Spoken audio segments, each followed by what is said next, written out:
What's up mga chong? Ngayong araw gagawa naman tayo ng isang simpleng recipe. Ang ating gagawin ngayon, ating lulutuin ngayon ay yung tinatawag sa amin sa Kabikulan na tinilmok. Itong tinilmok ay gawa sa hipon. Pwede rin sa mga maliliit na crabs. Pwede mo rin gamitin dito yung mga crabs. Pero mas preferred yung hipon kasi mas madaling linisan, madaling durugin. So yung ginagawa dyan mga chong sa hipon, tatadtadin mo ng pinong-pino. Yung talagang mapino na siya. Kung meron kayong blender, mas maganda. Tapos after nyan, lalagyan niya ng hahaluan niya ng nyog. Yung nyog mga chong, yung nyog na medyo matigas ng buko. Yan yung ilalagay natin dyan, yung alanganing buko, alanganin namang yung matigas na nyog. So kung tawagin sa amin sa Bicol ay lukadon. So yun yung gagamitin natin dyan, ihalo mga chong. So yan mga chong, so dinurog-durog na natin yung hipon. So kunti lang yung hipon natin dyan na nabili kanina sa palengke kasi nagkaubos na. So mas maganda sana mga chong, mas madaming hipon, mas maganda. Pwede ring sumpo, ganyan kung ano yung available niya, basta shrimp or hipon pwede dyan mga chong. So ngayon mga chong, maggagaya tayo ng napakadaming yung ating number 1 na ricado, yung mapanakit na sibuyas. So yan mga chong, tatagtarin din natin yan ng pinong-pino. So mahabang tagtaran dyan, so iiyak tayo dyan mga chong, kasi nga mapanakit yung ingredients natin yan na sibuyas. So papaluhain talaga tayo yan mga chong.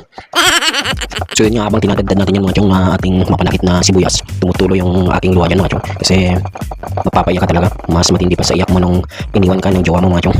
So yan chong, patuloy lang natin na tagtarin kasi medyo madami-dami talaga yung kailangan na sibuyas sa ganitong putay mga chong. Yan kasi yung magpapalasa dyan mga chong, yan din yung magbibigay ng kakaibang aroma mga chong. Kaya kailangan talaga madami-daming sibuyas yung ilalagay natin dyan mga chong. Madami-daming sibuyas, madami-daming paminta at medyo madami ding bawang mga chong.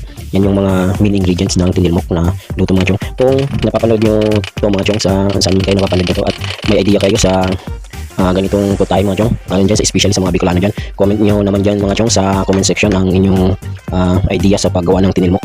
So yan mga chong, so hinampas na natin yung ating pangontra sa aswang na bawang. So sablay mga chong, hindi natin nagaya yung mga nakikita natin sa video na isang hampasan lang ng bawang ay tanggal na yung balat. So yun nga mga chong, nagbalat tayo ulit ng mano-mano ng ating bawang. So yun mga chong, habang nagbabalat tayo at nagtatagdad ng ating mga bawang, shoutout pala muna tayo sa ating mga solid viewers dyan, sa ating mga solid supporters, sa ating mga solid na followers, sa mga viewers natin abroad, sa ating mga kababayang OFW. Mag-ingat kayong palagi dyan mga chong, at i-share nyo din dito yung tinilmok idea nyo dito sa comment section sa baba kung may idea kayo ng ganitong pagluluto ng tinilmok. So shoutout sa inyong lahat mga chong, ingat kayong lahat palagi. Shoutout na rin sa ating mga basher mga chong kung meron man, pero parang wala naman tayong basher mga chong kasi wala namang nagko-comment sa ating mga walang kwentang content mga chong. So yun mga chong, tapos na nating tadtarin yung ating mga yung ating main ingredients na mapanakit na sibuyas at ang ating pangontra sa aswang na bawang. So ihalo na natin yung kinudkod na nyog, yung nyog na alanganin kung tawagin, alanganin na buko, alanganin matigas na nyog mga chong. So yun yung ating gagamitin dyan. Lalagyan natin ng asin para pangpalasa, pampaalat. Tapos imemekos-mekos natin yan mga chong. So kinamay na natin mga chong kasi tayo lang naman kakain yan, wala namang iba. Tapos naghugas naman tayo ng kamay mga chong, so okay lang yung mga chong. Tapos ilagay na natin yung paminta na hindi masyadong wasak mga chong. So yan, ihalo-halo lang natin mga chong. So dyan pa lang mga chong, lalabas na yung kakaibang aroma mga chong. So napakabango yan mga chong kung maaamoy yung mga chong. Tapos syempre di dyan mawawala yung talagang magic, yung magic sarap. So magic sarap baka naman. So yun mga chong, halo-halo lang natin. Tapos tatansyahin natin yan mga chong sa lasa na naaayon sa ating panglasa. So kayo na bahala mga chong magtansya sa pagganyan ng lasa na gusto nyong lasa. So yan, adjust natin yan ng lasa. Dadagdagan natin ng konting bitchin, konting-konti lang mga chong, para makuha natin yung ating tamang panglasa. Tapos mga chong, after yan, na mahalo-halo na natin yan, ibabalot natin yan sa dahon ng saging. So yan mga chong, pang old version mga chong, mga classic na tirada. So yan, mga sinaunang tao lang. Pag sinaunang tao ka mga chong, alam mo yung mga ganyang teknik, yung mga pagpapainit sa dahon ng saging para hindi mapunit pag ginamit natin pagbalutan ng ating nilulutong tinilmok mga chong. So yan, lalagay na natin yung mga chong, tapos na, babalutin na natin.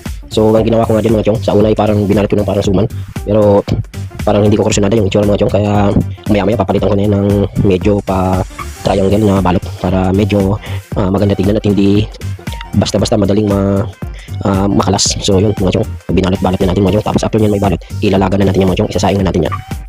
Habang nagbabalot tayo mga chong, kung napapanood nyo pa rin yung video na to hanggang sa part na ito, so i-comment nyo naman dyan mga chong sa comment section kung nasa ang lugar kayo napapanood nyo yung video na to, nang sa ganun ay malaman ko din kung hanggang saan umaabot ang aking mga walang kwentang content. So comment na mga chong, at huwag mong kalimutan na i-comment ang mga recipe na gusto nyo, lalong lalo na yung ganitong recipe kung may idea kayo sa ganitong luto, yung ating nilulutong tinilmok. So yun mga chong, binago ko na yung mga balot mga chong, ginawa ko ng triangle mga chong, mas maganda, mas madali at medyo mas matibay, hindi agad-agad makakalas. So after yan mga chong, na ibalot natin yan na ating mga ginawang tinilmok, so ilalaga natin yan mga chong ng mga ilang minuto. So pag naluto na yan mga chong, so yun na yung tapos na yan pag nalaga na natin. So yan, naglalagay tayo ng sapin mga chong na dahon ng saging para kahit matutong hindi matutong yung ating niluto. At yan, magpapadagdag rin yan mga chong sa aroma, sa bango ng ating mga linuto, at magpapadagdag din yan sa lasa. Mas magpapasarap yan mga chong, yung daon ng saging. So yun mga chong, isa nga na namang napakasimpleng recipe na ating niluto. So yun mga chong, binuksan ko na mga chong yung isang supot. Tinikman ko na kung ayos ba, tama ba yung lasa. So tamang-tama naman mga chong, ayon sa aking panglasa. So yun mga chong, maraming salamat sa inyong patuloy na pagsuporta dito sa aking munting page. So thank you, huwag niyong kalimutan mag-follow and